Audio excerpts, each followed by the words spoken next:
नमस्कार विद्यार्थ्यांनो, V K फिजिक्समध्ये तुमचं स्वागत आहे. आजच्या लेक्चरमध्ये आपण शिकणार आहेत मूव्हिंग कॉईल गॅल्व्हनोमीटरचं व्होल्टमीटरमध्ये कशाप्रकारे कन्व्हर्जन केलं जातं. तर सुरुवातीला व्होल्टमीटर नेमकं काय असतं ते आपण पाहणार आहोत. व्होल्टमीटर पहा, नावातच काय आहे, व्होल्टमीटर म्हणजे हे एक अशा प्रकारचे इन्स्ट्रुमेंट आहे ज्याचा उपयोग आपण व्होल्टेज म्हणजेच पोटेन्शियल डिफरन्स म्हणजेच विभवांतर मोजण्यासाठी केला जातो. म्हणजे एखादं इलेक्ट्रॉनिक सर्किट आहे आणि किंवा एखादं इलेक्ट्रॉनिक अप्लायन्सेस म्हणजे इन्स्ट्रुमेंट आहे, त्याच्या भोवती 2 पॉईंट्समध्ये असणारं जे काही पोटेन्शियल आहे ते पोटेन्शियल मेजर करण्यासाठी आपण व्होल्टमीटरचा वापर करत असतो. तर मूव्हिंग कॉईल गॅल्व्हनोमीटरला व्होल्टमीटरमध्ये कशाप्रकारे कन्व्हर्ट करायचं आहे तर ते आपण आजच्या लेक्चरमध्ये शिकणार आहोत. तर first of all definition of voltmeter. Voltmeter is an instrument used to measure potential difference between any two points in the circuit. Obviously एखाद्या सर्किटमधलं 2 पॉईंट्समधलं जे काही पोटेन्शियल डिफरन्स आहे ते मेजर करण्यासाठी आपण व्होल्टमीटरचा वापर करत असतो. मग हे जे काही व्होल्टमीटर आहे तर यातलं जे रेझिस्टन्स असतो वी नोन दॅट, हे आपण पूर्वीच्या क्लासेसमध्ये शिकलेलं आहे की व्होल्टमीटर हे जे इन्स्ट्रुमेंट आहे त्यामध्ये असलेलं जे रेझिस्टन्स हे हाय असतं. का बरं हाय असतं? वी नोन दॅट कारण आपण व्होल्टमीटरचा वापर करून काय करतो, पोटेन्शियल डिफरन्स मोजत असतो है ना. म्हणून त्याच्यामध्ये जो काही प्रवाहित होणारा जो करंट आहे तो मिनिमम असायला पाहिजे आणि त्यासाठी रेझिस्टन्सची व्हॅल्यू जी आहे ती जवळपास ॲप्रॉक्सिमेटली इक्वल टू इनफायनाईट असते. तर व्होल्टमीटरमध्ये असलेलं जे रेझिस्टन्स आहे ते कसं असतं, मॅक्झिमम असतं. आणि व्होल्टमीटर हा डिव्हाइस हा नेहमी कसा जोडला जातो, पॅरलर कॉम्बिनेशनमध्ये जोडला जातो ज्या पॉईंटचा आपल्याला पोटेन्शियल मेजर करायचं आहे. ठीक आहे.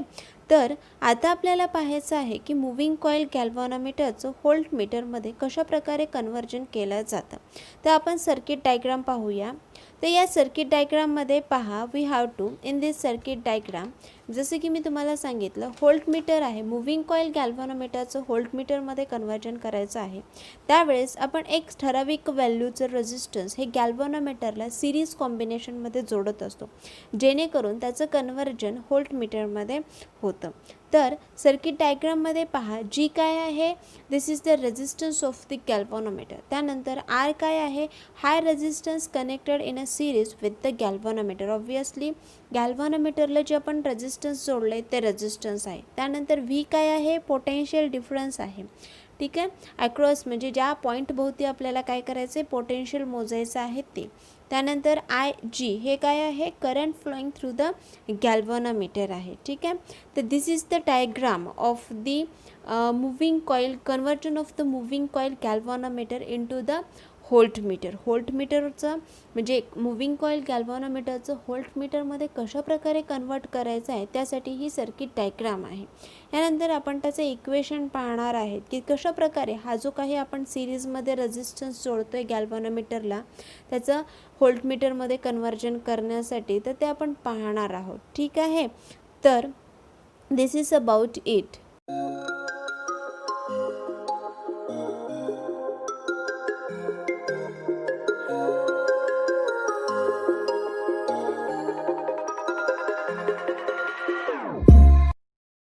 मूव्हिंग कॉईल गॅल्व्हनोमीटरला आपल्याला काय करायचं आहे, व्होल्टमीटरमध्ये कन्व्हर्ट करायचं आहे. मग जेव्हा आपल्याला मूव्हिंग कॉईल गॅल्व्हनोमीटरला व्होल्टमीटरमध्ये कन्व्हर्ट करायचं असतं त्यावेळेस आपण काय करतो, हा जो मूव्हिंग कॉईल गॅल्व्हनोमीटर आहे त्याला सिरीजमध्ये एक रेझिस्टन्स कनेक्ट करतो जेणेकरून काय होतं, मूव्हिंग कॉईल गॅल्व्हनोमीटरचं व्होल्टमीटरमध्ये काय होतं, कनेक्शन होतं. ठीक आहे. म्हणजेच काय होतं, रूपांतर होत असतं व्होल्टमीटरमध्ये. व्होल्टमीटर हे डिव्हाइस आपण कशासाठी वापरतो, obviously to measure the voltage or the potential difference across this particular object or the in the circuit is there. ठीक आहे.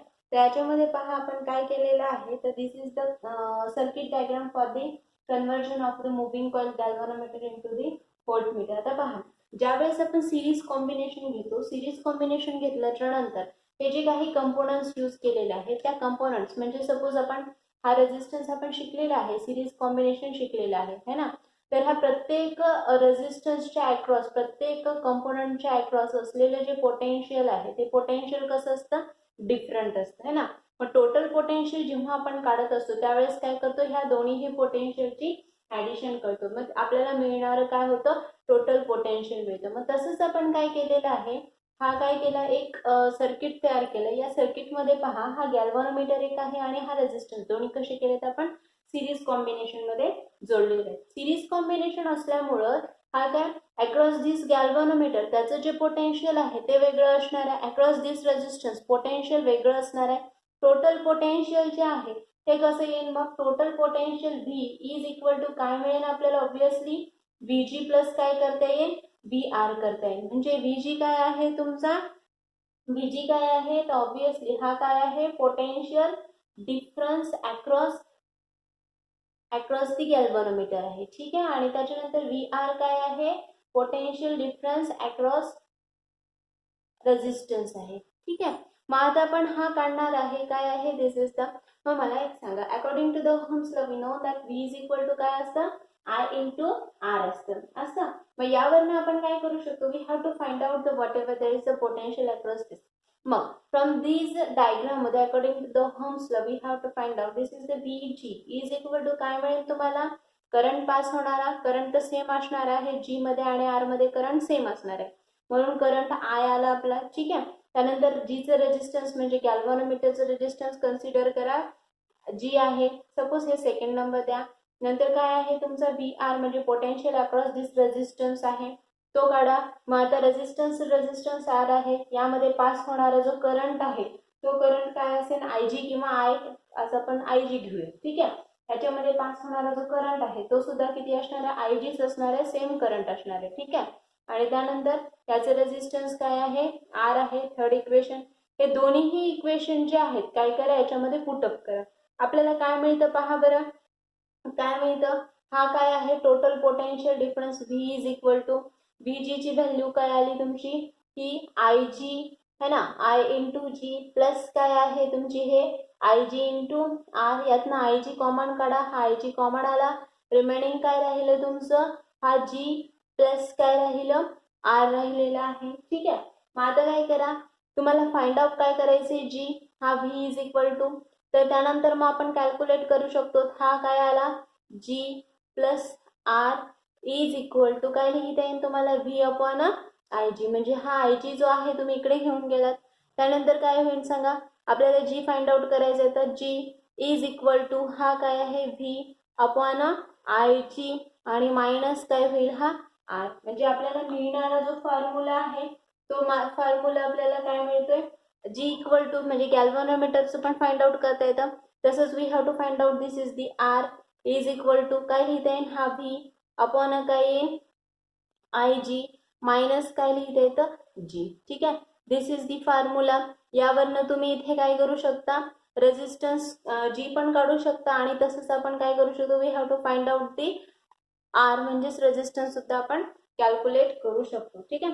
तर from this equation we have to find out the whatever there is the resistance is connected in the series combination. Series combination मध्ये जे काही resistance आपण जोडलेला आहे त्याची व्हॅल्यू आपण फाइंड आउट करू शकतो. यामधल्या कुठल्याही 3 टर्म्स आपल्याला माहित असल्या तर आपण काय करू शकतो, त्यामध्ये रेझिस्टन्स कॅल्क्युलेट करू शकतो, पोटेन्शियल फाइंड आउट करू शकतो, त्यानंतर त्यामध्ये पास झालेला करंट फाइंड आउट करू शकतो, G सुद्धा फाइंड आउट करू शकतो. ठीक आहे.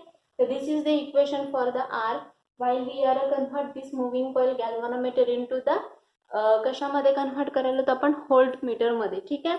तर हे आपलं इक्वेशन आहे, R इज इक्वल टू काय, V upon IG minus G.